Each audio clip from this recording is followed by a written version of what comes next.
Good afternoon, everyone. My name is Deacon Jim Shanahan, and I serve as the director of the Financial Stability Network. It's my great honor and privilege to introduce you to the first of our Lunch and Learn series. Standing beside me is Scott Parr. Scott is the director of education for our Financial Stability Network, and it's Scott's vision and dream to present everything that we're teaching the clients of Catholic Charities about to our own employees here at Catholic Charities. So let me now introduce Scott Parr, who will be our host of the series. He'll be leading this very first session. And Scott, welcome to the Financial Stability Network. Thank you, Jim. Thank you. Thank you. And thank you again. My name is Scott Parr. I want to invite up here with me Emmanuel Duga, who's our Zoom expert. And so all of you in Zoom land can see Emmanuel. He's the one keeping me straight, telling me where I cut off or whatever. So he's kind of the director of the show. But I wanted everyone to see Emmanuel before we, thank you, Emmanuel. So like I said, my name's Scott Parr. I'm tell you a little bit about why am I doing this? Because we were talking a little bit. I've been retired, will be 3 years in end of March. And when the statistic that bothered me the most when I was working was the average credit card debt in this country is $16,000 a person. I've got zero, so somebody's got a lot. And I'm like, this is not good. So what are we doing? And it kind of rung true to me right after I retired. I went to the dentist and I was talking to my dental hygienist and tell her, that statistic. And she very proudly tells me, says, oh, well, I always pay more than the minimum. And she's got her hands in my mouth and my eyes are getting big. I'm like, and she says, oh, I have the money, but I always just pay more than the minimum. And she finally gets her hands on my mouth and says, hey, you need to pay it off because it's not helping you. You're paying 18% interest on this money. And so she listened and, I came back 6 months later and I asked her how it was going. So, oh, I paid off the other one. I've got another credit card. I pay them off every month. It's that simple. That I think one of the things in this country that really bothers me is the financial education of our people. It is, it's not where it needs to be. And if we were, a lot of the challenges and stress levels that people have in their lives would be reduced because money is one of the major stress factors that affects you.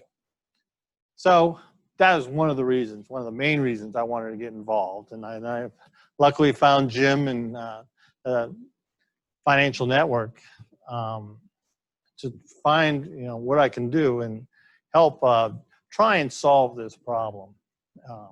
So that's one of the reasons. I'll tell you a few more stories as we go through the program of things I've experienced and how little things you can do in your life will actually make it simpler for you.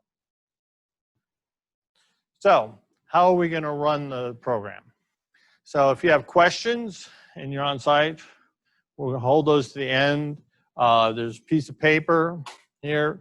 If you have questions, write them down, give them to Emmanuel, and we'll get them down. Also, put your email address on there. So in case we get flooded with 100 questions, we won't be able to answer them all, but we want to get back to every one of your questions. They're important so that we can kind of help you. And it's just not Emmanuel, Jim, and I. I mean, within our network, we have, 100, 150 people that can help, okay? And we've all got our roles. We all help each other. And if there's a problem we can't solve, we will figure it out. And then we actually did that. At one of our sites, we were teaching at the Youth Transition Program. And we had a lot of folks that didn't have banking because they needed second chance banking, didn't know how to get it. I talked to Jim. Jim went and found a bank to give second chance banking. They came in and did training. Now 5 or 6 people signed up for banking that are now banked, which makes life a lot simpler for you. And we'll talk a little bit about that later. But, so we are, as a group, trying to solve the problems. And if we don't have the answers, we will find them and get you answers to your questions. So if you're online, what I'd like you to do for your questions is use the chat feature and send them into Emmanuel, and then we'll do the questions at the end. Throughout the training, we're going to have polling questions. So in the room, I'll just ask you to raise your hand and we'll kind of go through them.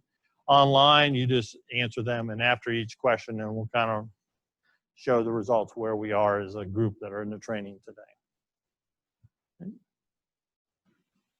So one of the things what we're trying to do under the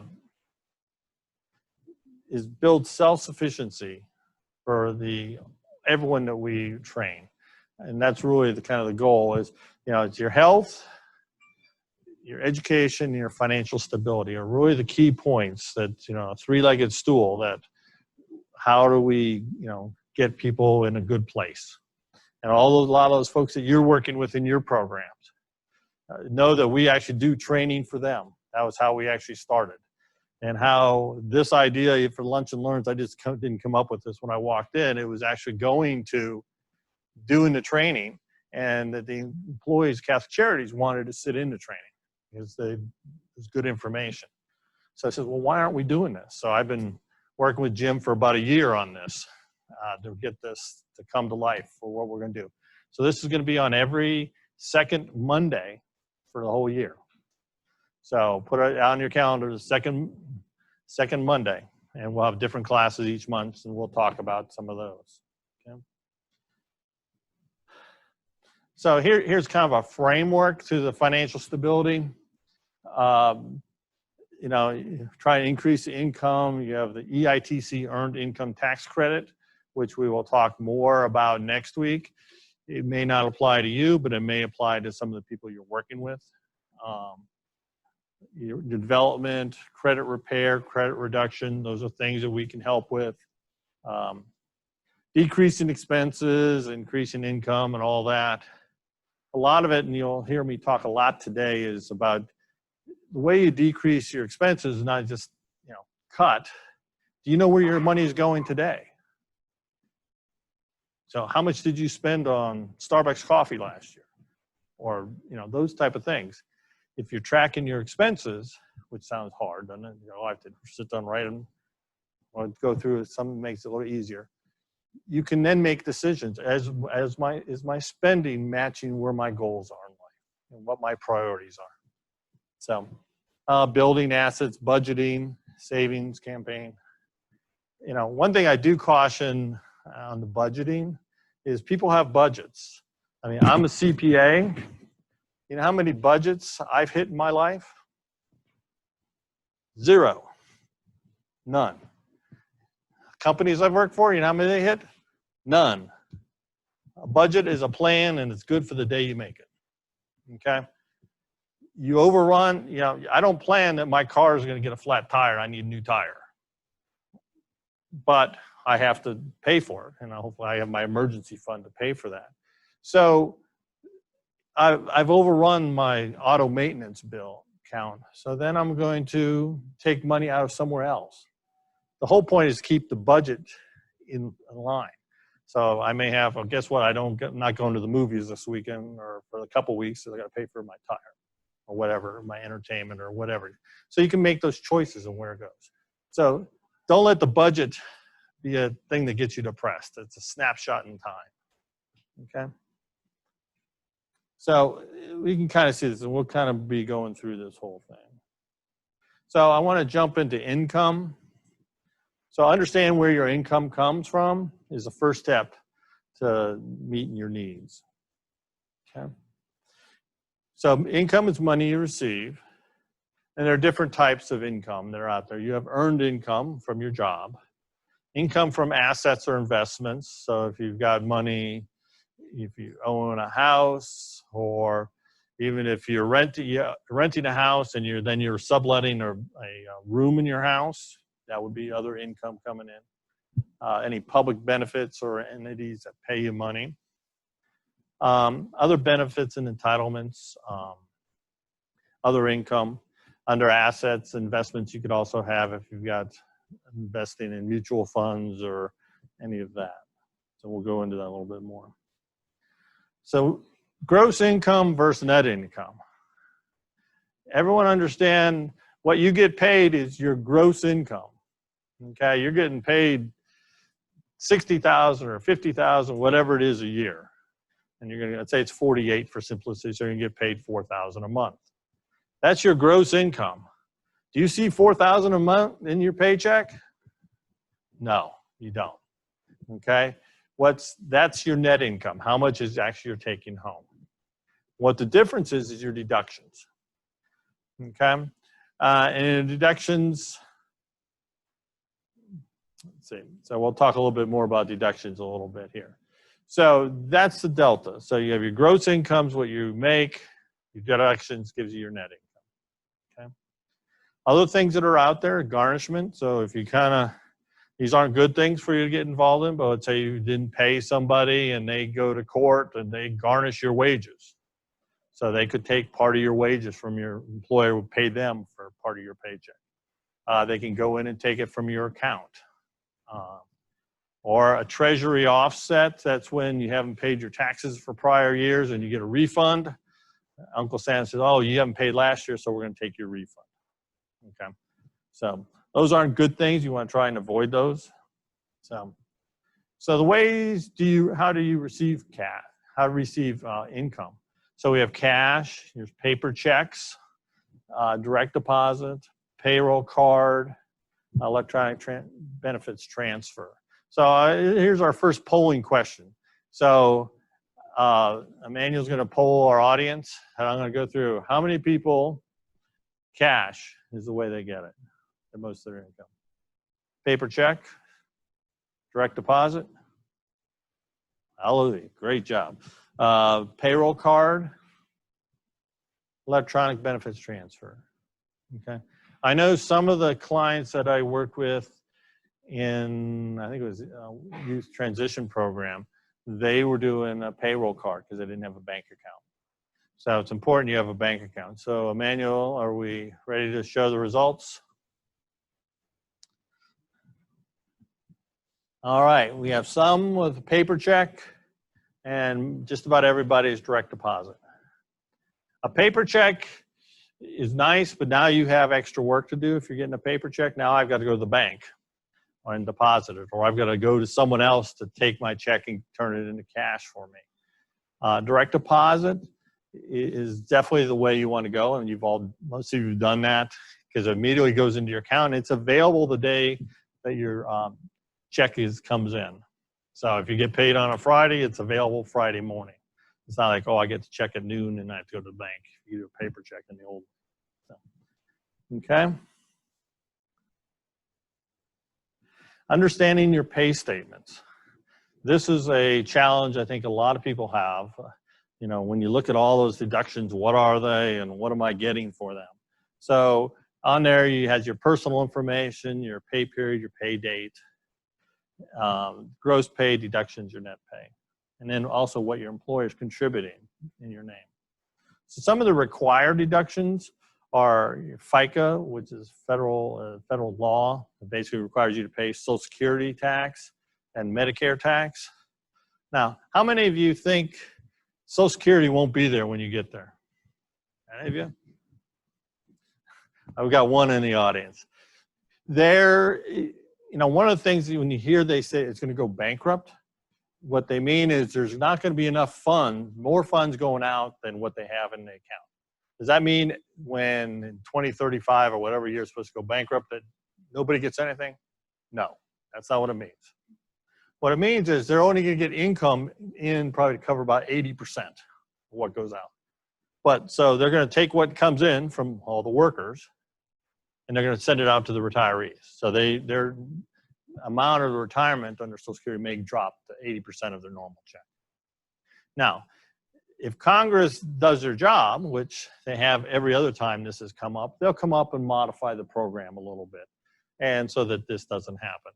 But I know people think, oh, well, if it's going to go bankrupt, there would be nothing there. Well, that's not true, because they're still going to get 80% of the income in they need.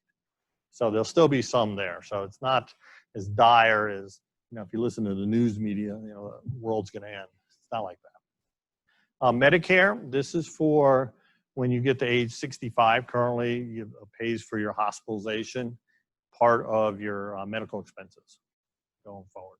Okay. So that's what Medicare is paying for. So both those are really investments in your future. Social Security is not intended to replace all of your income, 30 to 40% of what you need in retirement. That's Social Security is covering that piece. So it's still important you do your saving. Other deductions, your federal, state, if you have a local income tax, I know in Maryland they actually have that. I don't think the district has that. Virginia does not have that. There and then other, your elective deductions, your insurance premiums, union dues, which you don't have, retirement account contributions, if you did charitable deposits, direct deposits. So this may be a little bit of an eye test, particularly with it shaking here, but online, hopefully it's a little easier. Basically what I've done is I've tried to mimic what your pay stub looks like. I've left out the personal information on the section up here. But basically you record, where your hours as a part of your leave, a holiday, or hours you worked, and it's times your pay rate. It gives you your gross income. Then you have your deductions. One other thing I want you to notice when you go look at your pay stub, there's this column pre-tax. And in pre-tax, it says yes or no. So what does that mean? That means you do not, for those deductions, you do not have to pay taxes on them. Okay? So a good example is under your 401k. Let's say you were to, or your 403b. If you were to put $100 a pay period in your 403b, and let's say you're in the 12% tax bracket, how much would your paycheck be reduced? $88, because you're not having to pay federal tax on that. It comes out pre-tax. So actually it's a tax deduction for you. So you'll only put in $88 will come out of your paycheck, but $100 goes into your 403b. Okay, so anything you're doing that is tax deferred, and you'll pay taxes when you take the money out. So you don't have to pay taxes on that money now. So putting in any of those, there's a whole bunch of these that are 403b, your FSA medical costs, your FSA transportation, that's the flexible spending accounts. If you put money in that, you put $100 in, only your paycheck only goes down $88 in my example. Okay, so on the FSA, be careful how much you put in, because you have to use, I think you can only carry over like $500 into the next year. If you have more than that, you lose it. So, okay. Next, you'll see as your federal tax, your income tax, your Medicare, your Social Security. So I've talked about that. So the thing on Social Security tax is 6.2%, and your Medicare is 1.45%, so it's 7.65. Now, if all of you are employees, but if you have a second job, and I'll talk to that in a moment in the second slide, but I want to make the point here is if you get a 1099 versus a W-2, who's responsible? Because when you do this, your employer is also putting in 6.2 and 1.45% for you. If you're self-employed, you're paying 12.4 and 2.9. You're paying both sides of the equation. So remember that. So, don't have the same rate you have what you make here on the outside, because you're going to end up making less. So, but that's the big difference on that. Okay. And that has your leave balances. Also, we'll talk in here. I don't have anything in here, but how much your employer is paying towards your different plans. Okay. And then it gets to the bottom, and we'll get down to your net pay. It gives you your current and then what your year to date is. Okay. So one thing to keep in mind is you want to make sure you're paying enough taxes in during the year, but you don't want to be overpaying, because a lot of people like to have big tax refunds. Who likes to have big tax refunds? Big tax refunds are great, but basically what you've done is give an Uncle Sam an interest-free loan. So there's a form, a W-4. You just go, it's a W-4 form. It's a federal form. You just can go online. It actually has you fill out. So if you have children, you write in there how many children and help you calculate how many exemptions. What this amounts to is the higher number of exemptions you have, the higher your take-home pay will be. So you're going to put less of the taxes, and it's going to be in your pocket now to use throughout the year. So if you're one of those people who, oh, but I use my refund as a savings tool, what you need to do is set up part of your paycheck to go into a savings account. And you do have that feature in your system where you can have, it's kind of buzzy here, but you can have part of your paycheck go into a checking account, part of it go into a savings account. So if you don't see it in your checking account, you don't really notice it, or you missed it. So that's an option you have. You can also work directly with your bank that when a paycheck comes in, they automatically transfer X number of dollars into your savings account. Those are techniques to, how you can do this to make it a little easier, okay? So as I was talking on the W-4, the more exemptions you have, or allowance as they call them, the higher withhold, the more allowances, the lower the withhold. So more take-home pay for you. Okay, the whole goal is to pay what you owe. You don't want to be real short, because if you're extremely short, you could get assessed 10% penalty for being late or not paying in enough. But you don't want to give them an extra $2,000 where that could be in your pocket, and you can use it throughout the year, and you can invest it and save it, or whatever you want to do. Okay. I've touched on this. 1099 miscellaneous is for self-employed people. So if you're out there working, if you have a second job, understand which one are you, a W-2 or you're a 1099, because you got different requirements. A 1099, you're going to be required to pay not only the Social Security tax on yours, but the employer's piece. And there's quarterly requirements, and it's a little more involved. Okay. But one of the benefits, we run the VITA, a volunteer income tax assistance program. Just about the majority of the folks in Catholic Charities are eligible to go. So how many people pay to have their taxes done now? What if I told you could get it done for free? Would you want it done for free? That can happen with the VITA program. And they're working on programs, so it's going to be at several sites. A lot of it's right here at Catholic University every Saturday, starting the 1st of February through the last Saturday in tax season. You can sign up and get an appointment.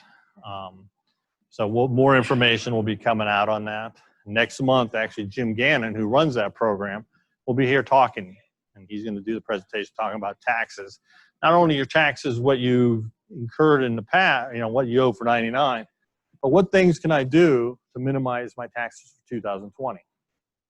I mean, there's things like I was talking to my sons, it says, if you're going back to school and you have U.S. savings bonds, well, the interest is taxable unless you use it for college. So if they use them for college, then they don't have to pay any taxes on the interest. So there's different techniques out there on how you minimize your taxable income. Okay, and that's one of the big things. I hope we kind of get through with everyone to understand that your taxable income, if we can get that lower, and all your deductions and credits, and we'll cover all that next week or next month, that you can minimize your taxes. You are obligated to pay the taxes that you owe. Don't miss the things that you can take as deductions or credits, because that's the money you don't really need to be paying Uncle Sam.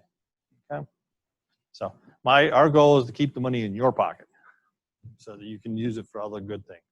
Okay.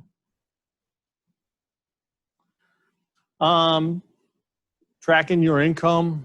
I mean, you have regular income, your unpredictable income. I get a birthday gift. That wasn't what I planned. Your seasonal income, one-time income. So there's all these different types of income that you can get. So just understand when you're kind of looking at them, understand that they're kind of different buckets, and helps you plan your cash flow and how it's, so make sure you have enough cash to go in and out. Okay. So I'm going to jump to expenses. Think about how you use your money. You can save it, you can share it, or you can spend it. Those are basically your three options. Okay? And one of the things I think is hard to look at is needs versus wants, and then there's obligations. So you got a bill coming in, that's an obligation. You must pay that. But what's a need versus a want? And if you watch what they tell you on TV, having the latest and greatest Nike tennis shoes, or I'm just picking on Nike, I'm not really picking just in general, but that's a need. Well, is it really a need?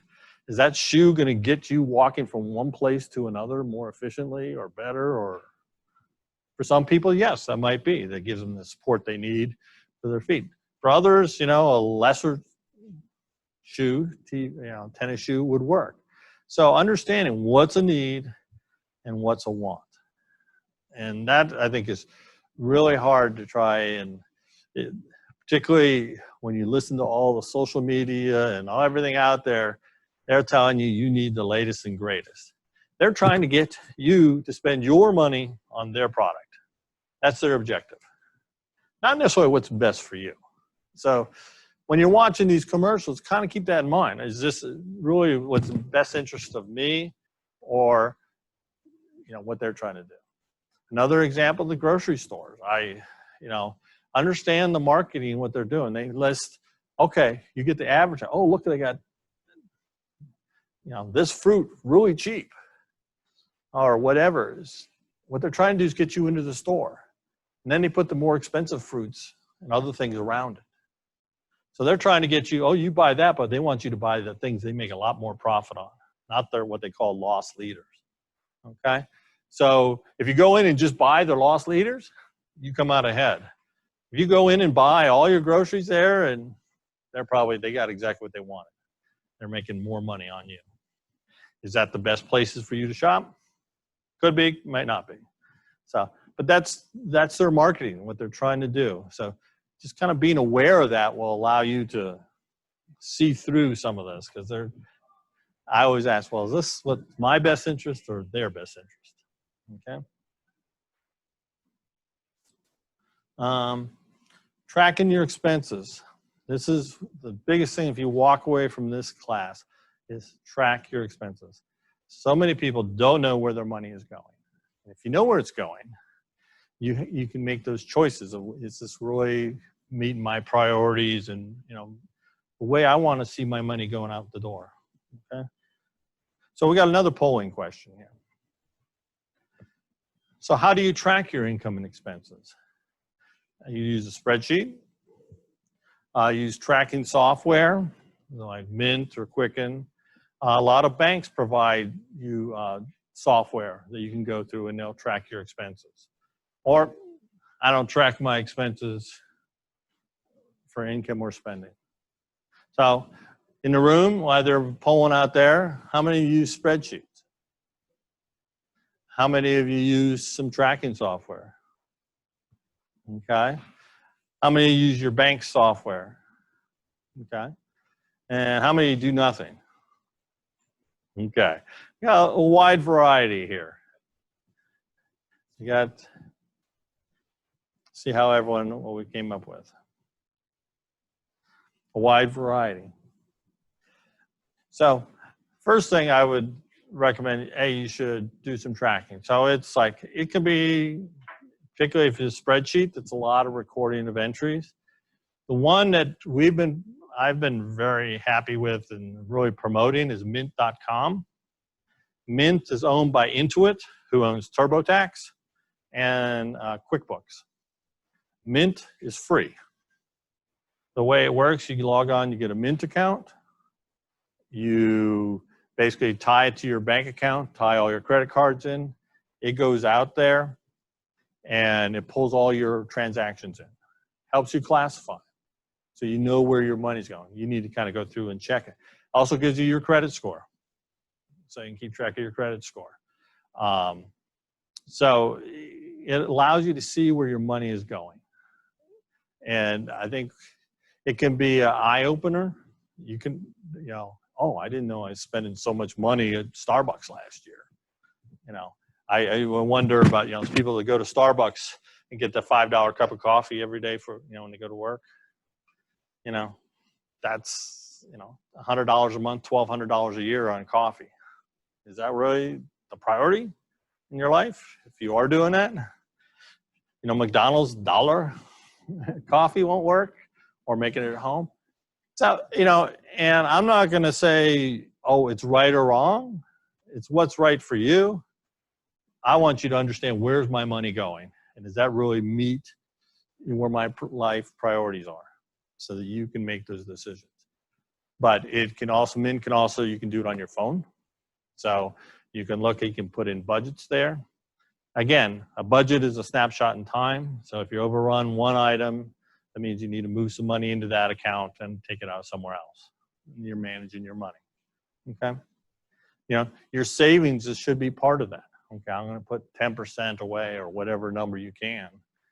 So, but that's what you want to do.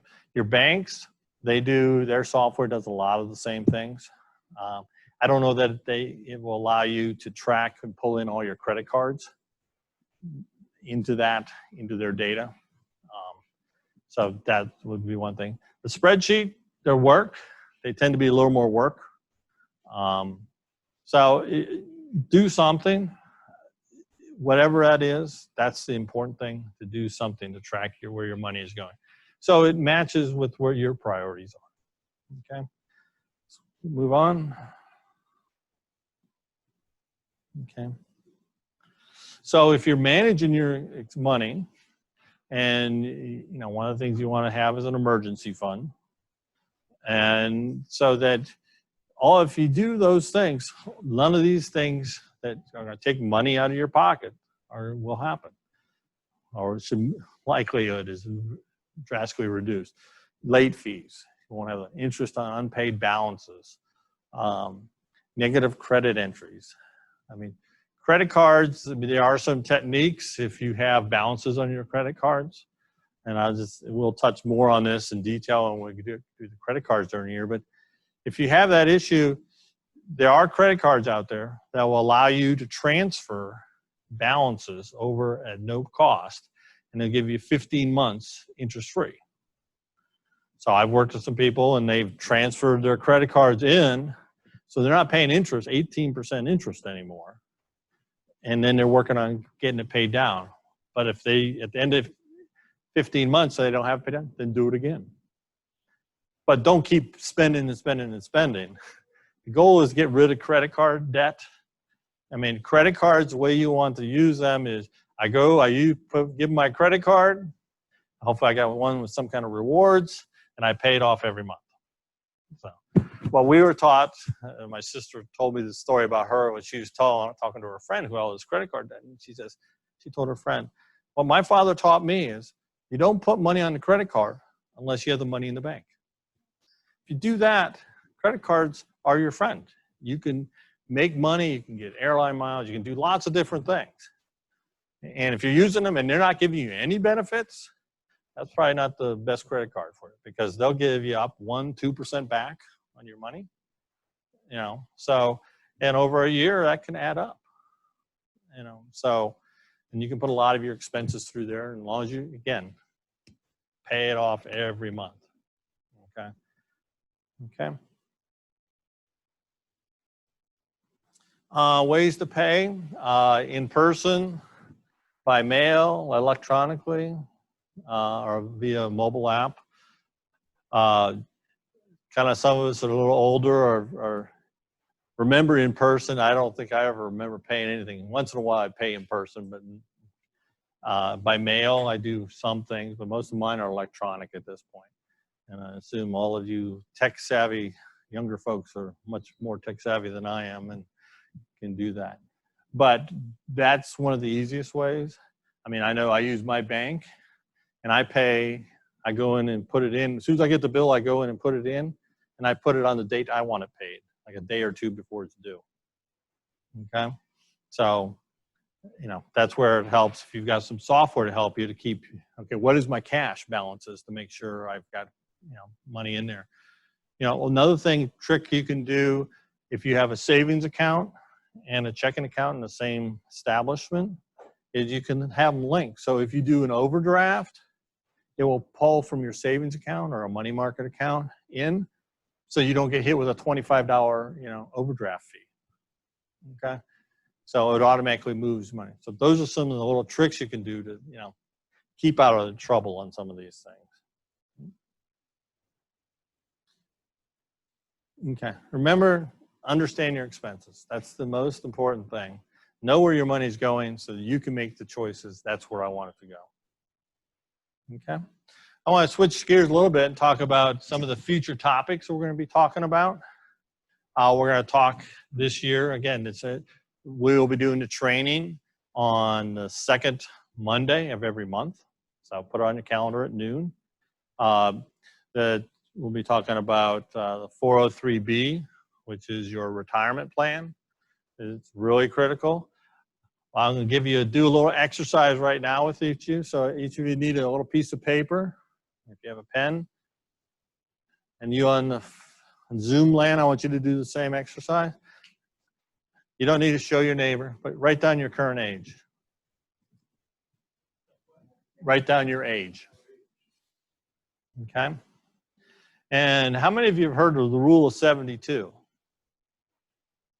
Okay, the rule of 72 is basically you can divide an interest rate into 72 and it'll take it, that tells you how long it will take to double your money.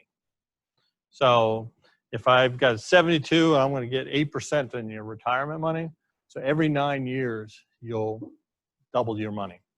So now that you've written your age down, now write 9 years after that, underneath that.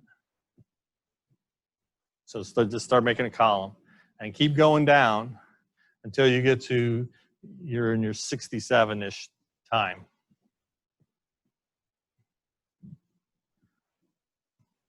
Okay. Then this exercise is not going to be as helpful for you. Yeah. Okay. Everyone kind of got there? So next to your age, I want you to write $1,000.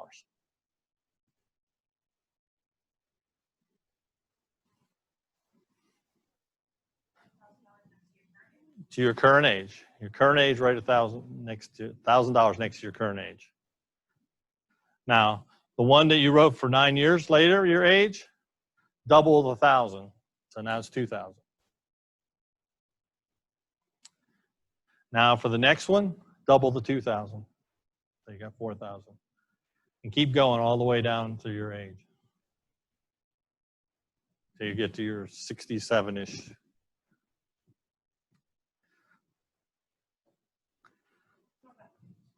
Huh? It's not that much. Depends on your age. If you're a manual, I had him do this exercise, and he got to 67. It's $32,000 for a $1,000 investment today. It's a time value of money. It's how the compounding works. If he were to wait 9 years, it'd only be worth $16,000. What's concerning in our society is there are a lot of people, you hear it on the news, that they're in their 50s. Let's say they're 50 and they haven't started.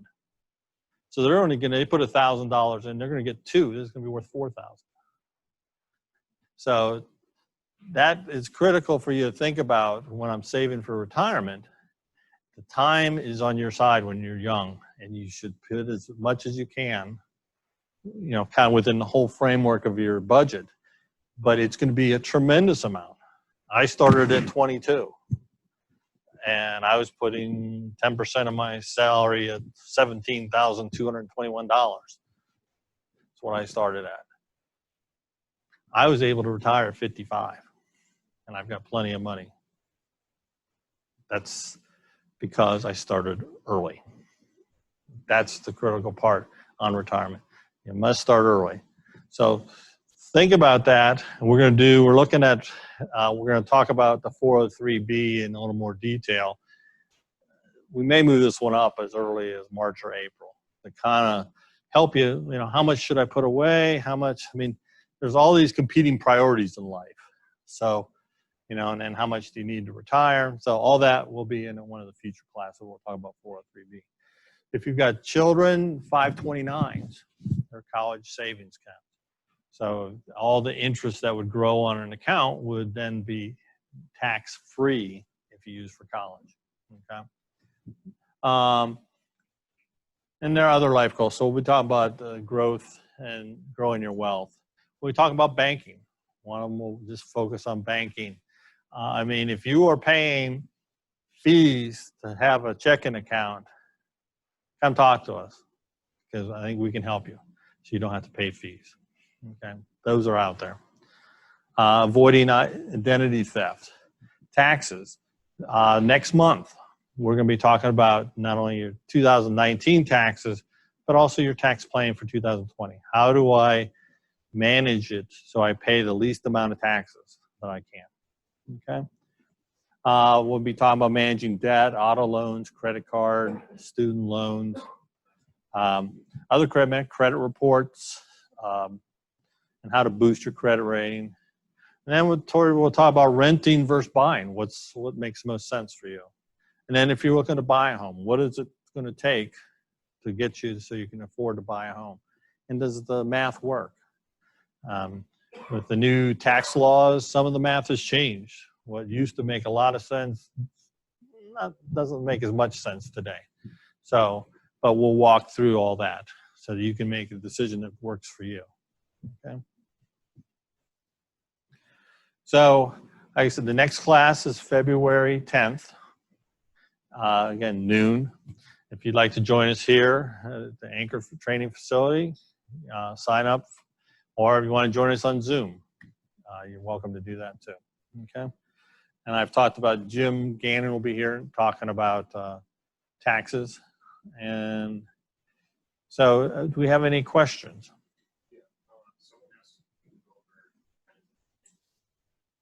Okay. The question is, go over the benefits of mint.com. So, Mint allows you to very easily look at your expenses and actually does most of the classification for you. So you hit a button, it goes up, gathers from your different credit cards, your bank, all your transactions. It will produce your reports. It gives you a weekly report of how you did this week. You can put in a budget. You can track all your expenses. And, the thing I like about it is you spent 2 or 3 minutes and you can get your answers. Another thing, you're out, and I'm like, I like this couch. Can I afford that couch? I can pull up, do I have the room in my budget? Can I move some things around in my budget? It's all on your phone. It's right there with you. So you can help you make decisions, okay? So, yes? Reset a budget to a certain line item, like outing or dinner. So it tells you real time if you're hit the cap or still be red, or you're still in the green. So like that. So for those of you on the Zoom, the point is a great point. You can set budgets, like for going out and grocery, different things, and it will tell you where you are. If you're in the green or you're in the red, when you're out, can I afford this, or not? Am I staying within my budget? And again, a budget is a snapshot in time. So, if you're celebrating someone's birthday, I sure can't afford another drink, but they're all cheery. Don't kill yourself here. Next week you just get one less drink or something. So you just it's a tool to help you in my kind of staying on track. That's what it's there for. Okay. Any other questions? Can you talk about the relationship between Exemptions and allowances on W-4. I have to look at the form.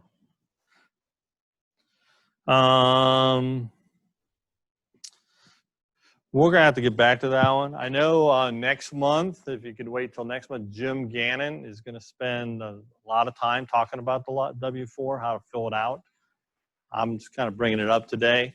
But if you can, we can get back to them specifically. but we will be spending more time on that next month on the W-4. So I could figure it out, but I don't want to take up everybody's time while I'm reading the form and all the instructions. So just to give you an idea, if you have, they are instructions, it's front, back. So they're very detailed, but Jim will break it down and very simply for you, okay? Any other questions? Key takeaways. Track where you're spending your money. Know where you're spending your money. That if you know that, then you can kind of, is it matching where your priorities in life are? And if it is, fine, you know, but also then look to be saving. Where am I saving? Because you really need to have an emergency fund. I know, you know, I've talked about the emergency fund in more detail in some of the classes. You know, it's a life stressor. How many in a marriage, finances can be one of the major fighting points. Oh, I don't want this. Yeah. If you have an emergency fund, you know, you have this emergency, what are we going to do? Oh, I've got a fund and I'll just have to replenish the emergency fund.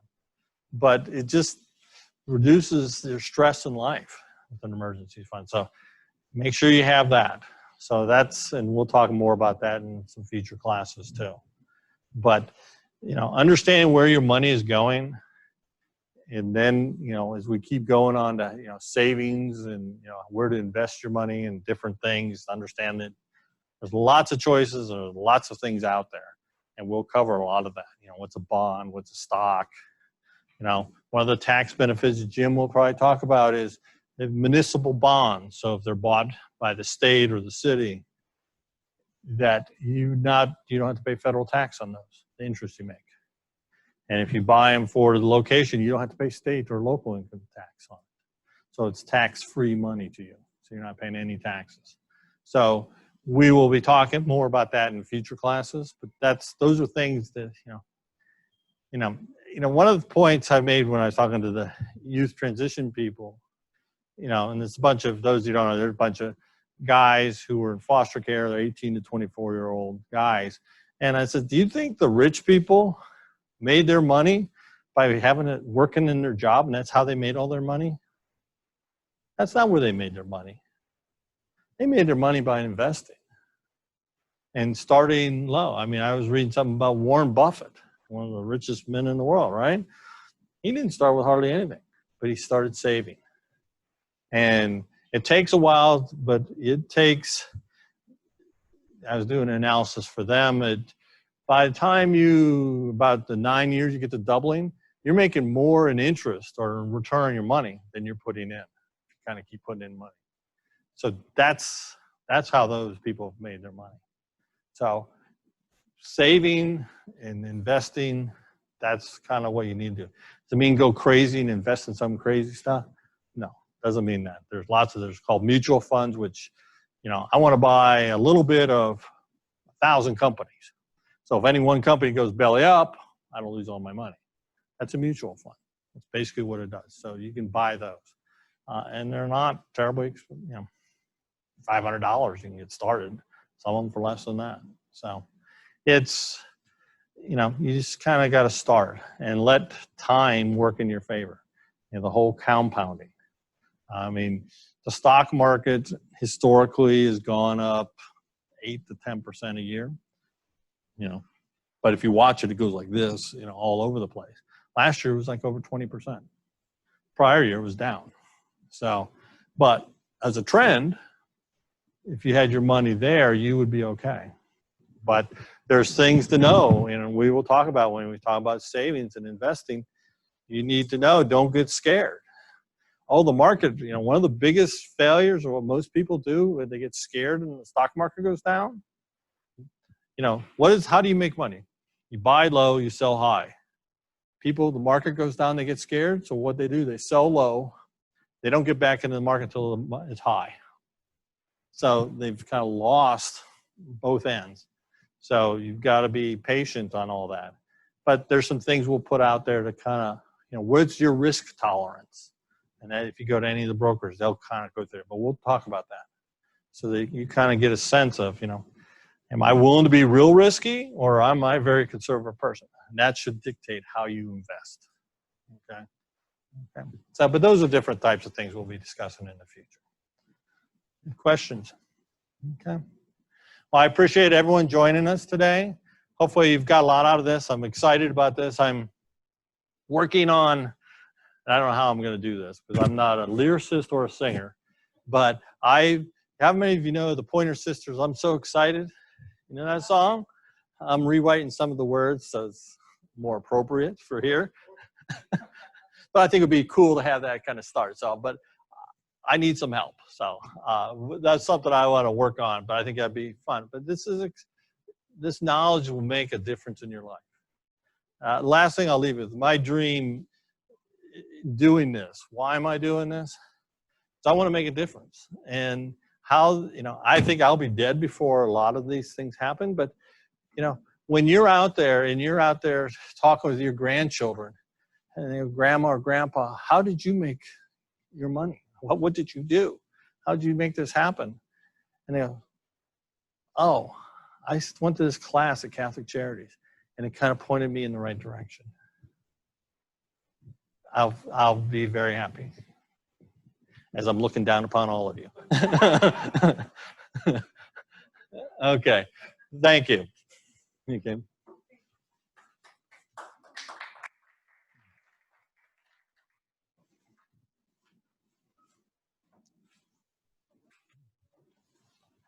Thank you, everyone, for coming.